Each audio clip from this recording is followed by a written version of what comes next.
Om Shri Sai Ram. Today I want to tell you a story from the Arabian Nights. We all have heard the word Arabian Nights in our childhood, and it seemed to be a very fascinating name. Exciting, exotic. That is what Arabian Nights seemed to be.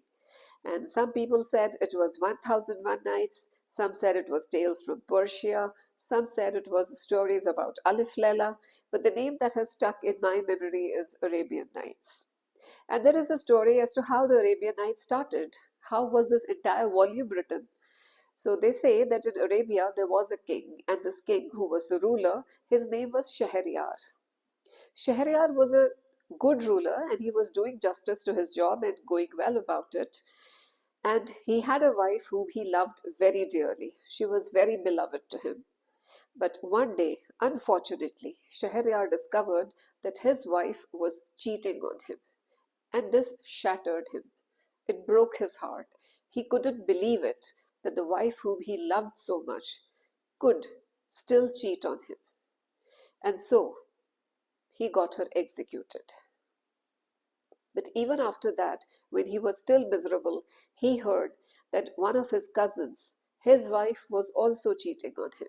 And when he heard that, he just went mad with anger and bitterness. It struck at his heart. He got her also executed. But then he decided that all the girls, they are not worthy of love because they don't understand love. And they are all cheats, infidels. And so he decided that the girls must be punished. And he devised a horrible punishment for them. He decided that every day he would marry one girl, and then she would stay at the palace for one night. She would be queen of the kingdom for one night, and then the next day she would be executed. This practice started, and he continued with it for a very, very long time. His anger and bitterness did not seem to abate.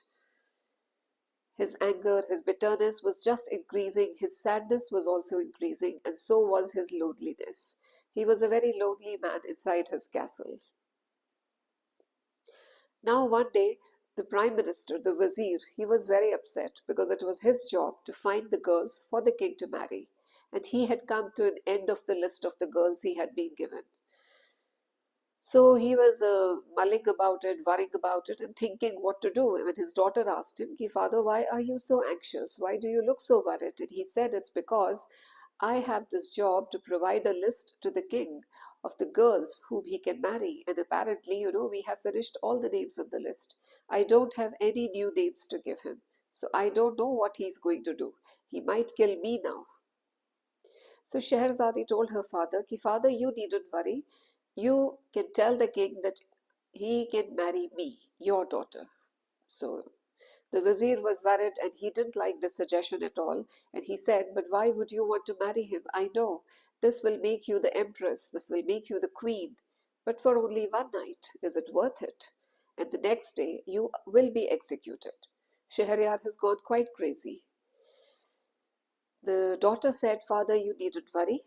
Please just let me marry him and do as I say. So Scheherazade was a very brave girl. She was very brave and she was very intelligent. It was not like she was craving to be a queen or to be the empress. It was just that she had decided that enough was enough and somebody had to do something about it. And because she was brave and intelligent, she decided to marry the king and tackle the problem. So now that night, what happened, when she was waiting in the palace for him after the marriage, Shahryar the king entered her chamber. And when he entered the chamber, she started talking with him. And as she started talking, she started telling him a story. And the story was very interesting. Shahryar pretended not to notice that he wasn't really interested in what she was saying. And he continued like this for some time, but then slowly, despite his better instincts telling him to ignore this, he continued to listen because the story was fascinating. Scheherazade was a great storyteller, and she was spinning such a wonderful magical yarn for the king to hear. And as she told the story, the king forgot everything, and he was absorbed in it, and he was listening with rapt attention. And then suddenly she stopped, and the king said, Why have you stopped? Continue. I want to know what happened next. Scheherazade said, I'm sorry, because now it is morning and I cannot continue with my story. And just then the guards came. The guards were in the habit of coming every morning to the king's chamber to take the queen away so that she could be executed. So the guards were there to execute Scheherazade. But the Sultan exclaimed, "No, you cannot die. You cannot go away. You have to first tell me what happened. I have to know." She said, "Then you have to wait for tonight. I'll tell you tonight. Now, your court is waiting, your ministers are waiting, your princely duties are waiting for you. So you have to go and do them. You can meet me tonight and you can hear the rest of the story." So the king told the guards that they could not take away the queen. And for the first time in a very long time, the guards went away empty handed. Scheherazade survived for one more day. Now, in the night when the king came back, he was very eager to hear what happened next, and he asked her to continue. And so, Scheherazade continued. She spoke for a very long time. She was telling such a story, such a yarn, that she was spinning. It was so fascinating. It seemed to traverse all places, all societies, everything, that was in the country, in the continent, in the galaxy, everywhere. Her story was going everywhere. There were so many characters, they were so diverse, and they were so fascinating. And the Sultan could not just get enough of it. And before he realized, it was morning again, and the story was not over. Again, he had to grant her one more day to continue because he wanted to hear the end of the story. Now, what Scheherazade was doing was that she was spinning one story into the next, and the third one in the second, and the fourth one in the third. So all the stories were interconnected. You could not break them apart, and they all had to be heard one after the other so that the main story could finish. And like this, she continued for a very long time.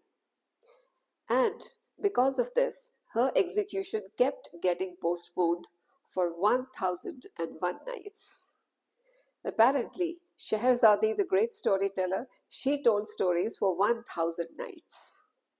And after 1000 nights, which was more than 3 years' time, the king realized his mistake. He realized that he was killing innocent girls just on a whim because he thought that the girls were not worth it and that all of them were mean and deceitful. And so the king then not only spared his own wife's life, he also felt repentance for what he had done. And they say that after that, Shahryar and Scheherazade, they lived very happily and they ruled in Arabia for a very long time. And all the stories that she told him, they were later compiled in several volumes. They were all written down and they have been heard throughout the centuries and they have entertained so many people. So these stories that saved Scheherazade her life and countless other lives are now available in so many forms, and I think two of them at least we have heard the names of: Aladdin and that magic lamp. That is one very famous story. And Ali Baba and the 40 Thieves, which in Hindi we call Ali Baba and Chalis Chor and Aladdin Ka Jadui Chirag. So these I think are two very famous ones from that selection. So do tell me, did you like this? And here I finish this tale. Sai now.